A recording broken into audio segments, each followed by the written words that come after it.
नमस्कार, मी Niranjan. Easy news मध्ये आपल्या सर्वांचं मनपूर्वक स्वागत. ईजी न्यूजच्या सर्व दर्शकांसाठी आज मला एका जगप्रसिद्ध अशा अभिनेत्याचं भाषण, छोटंसंच आहे पण ते मुद्दाम ऐकवायचं आहे आणि ते मूळ इंग्रजीमध्ये आहे, त्यामुळे मी ते मुद्दाम सर्वांच्या फायद्यासाठी म्हणून ते मराठीमध्ये ट्रान्सलेट करून घेतलंय.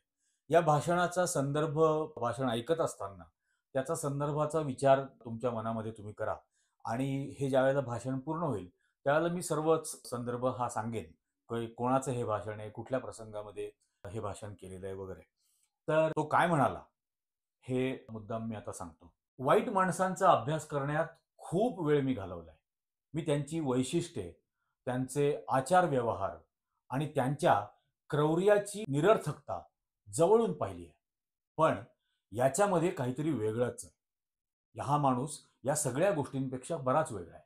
जेव्हा मी त्याला पाहतो तेव्हा मला एक वाईट माणूस दिसत नाही.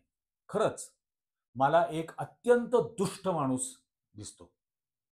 आणि का हे मी सांगेन. या वर्षांमध्ये मी इकडे तिकडे अनेक गुंडांना, गुन्हेगारांना भेटलोय. हा माणूस गुंड बनण्याचा प्रयत्न करतो पण तो ते पूर्णत्वाने करू शकत नाही. चोरांमध्येही ना मान्यतेची एक भावना असते असं म्हटलं जातं. या गुन्हेगारांमध्ये, होय, गुन्हेगारांमध्ये सुद्धा बरं वाईट समजण्याची भावना असते. ते बरं करतात की नाही हा वेगळा प्रश्न आहे, पण त्यांचा स्वतःचा असा एक नैतिक संकेत असतो. मग तो कितीही विकृत असला तरीही. या माणसामध्ये तो नाही. तो एक नैतिकता किंवा सदाचार नसलेला, स्वतःला जबरदस्त समजणारा एक अत्यंत बनावटी माणूस आहे.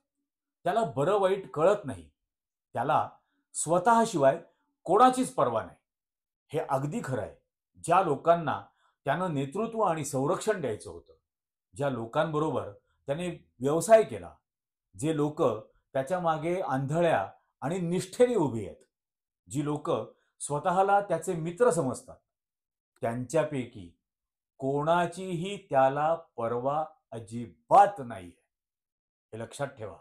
तो सर्वांचा तिरस्कार करतो, सर्वांचा तिरस्कार करतो. आम्ही त्याला अनेक वर्षांपासून ओळखलंय.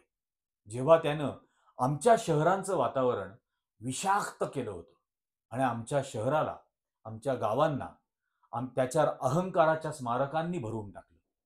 आम्हाला पहिल्यापासून माहिती होतं की या माणसाला कधीच नेतृत्वासाठी विचारात घेऊ नये. आम्ही अनेक वर्षांपासून जगाला इशारा देण्याचे सुद्धा खूप प्रयत्न केले. खरोखर त्याच्या अशांत अशा राष्ट्रप्रमुखाच्या परिणामांमुळे देश तर विभाजित झाला आणि अनेक शहरं अवर्णनीयरित्या हादरली गेली. आपल्याला सर्वांना ते माहिती आहे.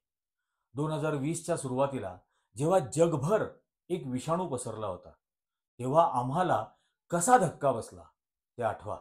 आपल्या सर्वांनाच तो धक्का बसलाय आणि म्हणून तो आठवणं गरजेचं आहे.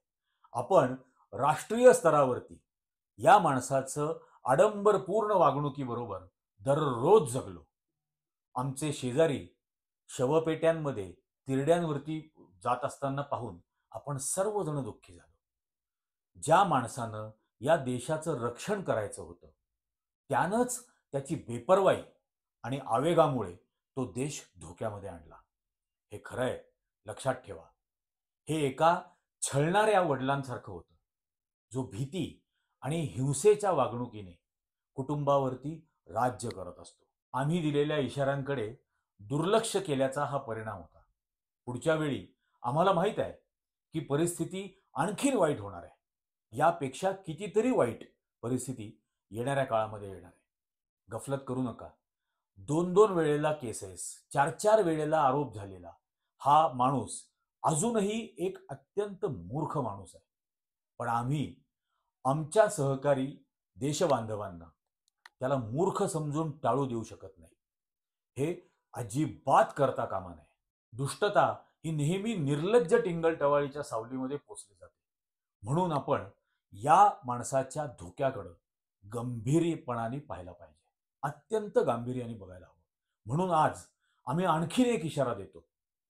या ठिकाणाहून, याच ठिकाणाहून हा इशारा देतो पुन्हा एकदा.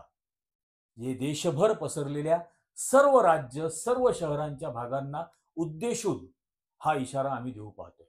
ही आमची शेवटची संधी आहे. आपल्या सर्वांकडे असलेली खरोखर ही एक अखेरची संधी आहे. लोकशाही एका हुकुमशहाच्या परतल्यानं पुन्हा टिकू शकत नाही. आणि जर आपण विभाजित आहोत, तर ती दुष्टतेवर मातही करू शकणार नाही. ही लक्षात ठेवण्याची गोष्ट आहे. मग आपण याबद्दल काय करू शकतो? मला माहिती आहे, की मी इथे आधीच समर्थन करणाऱ्यांना काहीतरी प्रवचन देऊ पाहतो. पण लक्षात घ्या, आज आपण जे करत आहोत ते अत्यंत मौल्यवान आहे. पण आपल्याला आजचा दिवस उद्यापर्यंत नेला पाहिजे. या भिंतींच्या बाहेर नेला पाहिजे. हे अत्यंत आवश्यक आहे आणि ते आपण करायला हवं. आपल्या देशाच्या अर्ध्या लोकांपर्यंत तरी हे पोहोचायलाच हवं. ज्यांनी ज्यांनी या माणसाच्या धोक्याकडे दुर्लक्ष केलंय आणि कोणत्याही कारणास्तव त्याला पुन्हा या राष्ट्राचा प्रमुख म्हणून नेण्यासाठी ते समर्थन देत आहेत, हे आपण खरंच लक्षात ठेवायला हवं. ते मूर्ख नाहीत आणि आपण त्यांना मूर्ख निवडीबद्दल त्यांची निंदाही करू नये. आपलं भविष्य केवळ आपल्यावर अवलंबून नाहीये, ते त्या मूर्खांवरही अवलंबून आहे आणि म्हणून त्यांना हे सांगणं गरजेचं आहे. चला, आपण त्याच्या अनुयायांकडे आदरानं वाटचाल करूया. मला माहिती आहे, की या लोकांना आता लोकशाहीबद्दल बोलण्यात काही उपयोग नाही. लोकशाही आपल्यासाठी खूप पवित्र असू शकते, पण त्यांच्यासाठी ती फक्त एक शब्द आहे. फक्त एक शब्द. आणि त्याचीही ते टिंगल करत असतात. हे आपण आजपर्यंत पाहिलेलं आहे. आणि त्याला आपल्याला मनापासून स्वीकारल्यामुळे त्यांनी आधीच त्या लोकशाहीकडे पाठ फिरवलेली आहे. त्या माणसाला स्वीकारल्यामुळे. पण आपण त्यांच्याशी बोलूया चांगलं आणि वाईट गोष्टींबद्दल. आपण त्यांच्याशी मानवतेबद्दल बोलूया. आपण त्यांच्याशी दयाळूपणाबद्दल बोलूया. आपल्याला जगासाठी सुरक्षितता हवी आहे. आपल्याला आपल्या कुटुंबांसाठी सुरक्षितता हवी आहे. हवी आहे ना? सदाचार हा एक अत्यंत महत्त्वाचा भाग आहे. चला, त्यांना आपण परत स्वीकारूयात. निदान त्यासाठीचा एक प्रयत्न करूया. आपण सर्वांना मिळवू शकणार नाही. नक्कीच नाही. पण आपण पुरेशांना तरी मिळवू शकतो. जेणेकरून त्याचा स्वप्नभंग होईल आणि या स्टॉप डिक्टेटरशिप गोष्टीचं उद्दिष्ट साध्य होईल. हे ते भाषण. आणि हे भाषण केलं आहे हॉलिवूडचा एक अत्यंत गाजलेला, अत्यंत टॅलेंटेड अभिनेता रॉबर्ट डिनिरोनी. त्यांनी हे भाषण अमेरिकेत केलंय आणि त्यांनी केलेलं हे भाषण आता राष्ट्राध्यक्ष झालेल्या डोनाल्ड ट्रम्पला उद्देशून केलेलं आहे. तुम्ही हे भाषण ऐकलं असेल तर विचार करा. आणि हे भाषण तुम्ही आणखीन कोणाशी जोडून पाहू शकता का? आणखीन कोणाशी रिलेट करू शकता का? याचा विचार करा. हवं तर हे पुन्हा एकदा पहा. हे पुन्हा एकदा ऐका. पण खरंच विचार करा. आणि आपणही एक्झॅक्टली त्याच वाटेवरती, त्याच मार्गावरती आहोत की नाही याचा गांभीर्याने विचार करा. शेवटी 250 पावणे 300 वर्ष झालेली ही अमेरिकेची लोकशाही आहे.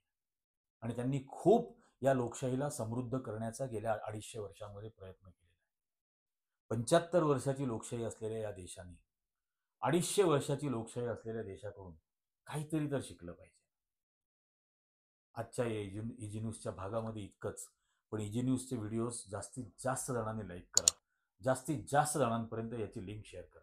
आणि ज्यांना ज्यांना लिंक शेअर कराल त्या सर्वांना हे चॅनल सबस्क्राईब करायला सांगा. तरच आपण हा संदेश जास्तीत जास्त लोकांपर्यंत अधिक प्रभावीपणाने पोहोचवू शकू. आजच्या भागात इतकंच. धन्यवाद.